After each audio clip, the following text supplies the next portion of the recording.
Speed Seeker Time. Halo Family Seeker. Kali ini gue akan membahas seorang aktor, produser, dan juga sutradara film Hong Kong yang cukup terkenal. Namanya Alan Tang. Jadi selain dikenal karena prestasinya, dia juga dikenal sebagai dermawan yang aktif di Hong Kong.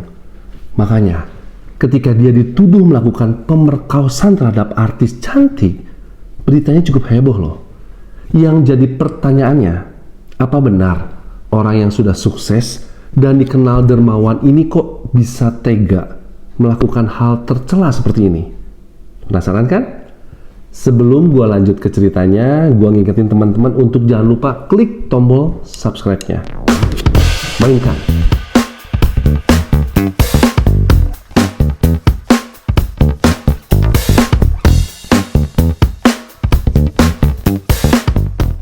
Alan Tang lahir di Guangzhou, Guangdong, China. Dia itu merupakan anak bungsu dari 4 bersaudara, dan dia bersekolah di New Method College.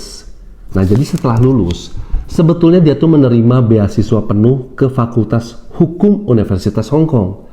Namun sayangnya, dia tuh menunda penerimaannya itu untuk mengejar karir aktingnya. Nah, gimana kisah tentang karirnya? Bisa dibilang dia tuh cukup beruntung, karena pada usia 16 tahun, dia tuh langsung mendapatkan peran utama pertamanya dalam film The Student Prince yang diproduksi pada tahun 1963. Lucunya, Alan Tang ini tuh nggak pernah casting dalam film ini. Lah, kok bisa? Jadi pada saat itu tuh ada beberapa orang yang sedang membuat film di sekolah mereka. Terus dasar teman-temannya iseng nih, dia tuh kasih fotonya Alan Tang ke orang-orang film tersebut. Nah, karena dia ganteng, Alan Tang jadi bisa terpilih. Dan memang acting dia juga bagus sih. Makanya dari film ini tuh dia sampai mendapat julukan The Student Prince atau Pangeran Pelajar. Berkat bakat aktingnya ini, Alan juga sering terpilih sebagai aktor pria terbaik oleh majalah film. Nah, hal ini yang menunjang karirnya Alan tuh terus menanjak. Sehingga ketika ia pindah ke Taiwan tahun 1970-an, dia makin terkenal. Sampai-sampai dia tuh telah membuat lebih dari 60 film layar lebar.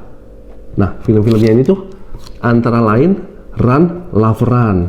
Di sini tuh dia berpasangan dengan Brigitte Lin. Nah, Brigitte Lin ini gue juga udah pernah bahas. Jangan lupa nonton ya. Dan hebatnya lagi, Alan tuh mendapat gaji sebesar 150.000 dolar Hong Kong per filmnya loh.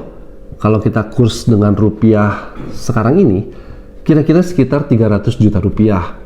Nah, saat ini aja uang segitu tuh masih gede banget, apalagi zaman dulu. Dan dia tuh pernah ngomong kalau dia tuh pernah melakukan syuting dalam 1 tahun tuh 6 film sekaligus. Kebayang nggak guys? Nggak berhenti di situ aja. Di tahun 1977, dia juga membentuk perusahaan produksi yang bernama The Wing Scope Company. Nah, hebat kan?